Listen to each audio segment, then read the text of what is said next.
Ako nga po pala si Luis John Belmang Rupang at ang itatakil ko po ngayon ay ang Awit chapter 86 verse 15.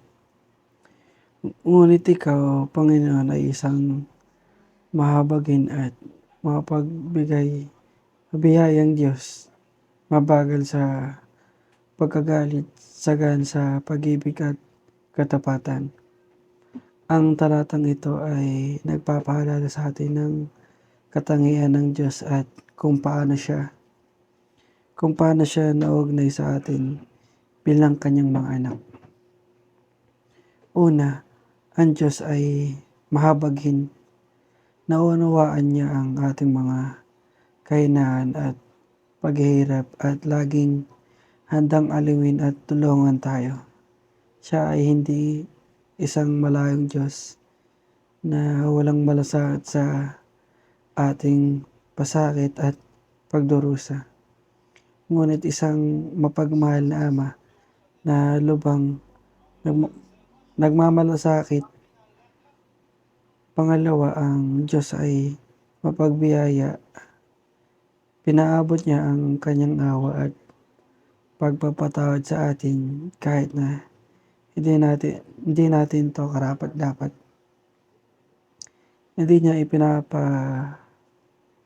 ipinagkatiwala ang ating mga kasalanan laban sa atin, ngunit nag-aalok sa atin ng paraan upang may pagsundo sa Kanya sa pamamagitan ni Jesucristo.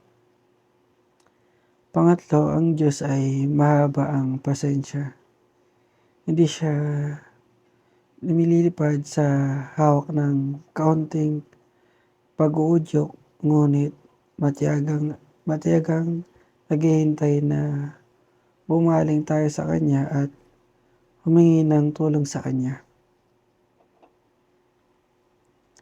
Siya ay hindi isang Diyos na mabilis humatol kundi isang taong handang bigyan tayo ng pangalawang pagkakataon. Pang-apat, ang Diyos ay sagana sa pag-ibig at katapatan. Ang kanyang pagmamahal sa atin ay walang kondisyon at walang katapusan. Siya ay tapat sa kanyang mga pangako at hindi tayo papabayaan lamang. Habang pinagninilay natin ang talatang ito, ipinapaalala sa atin ang kamangha-manghang katangian ni Kristo at kung gaano niya tayo kamahal.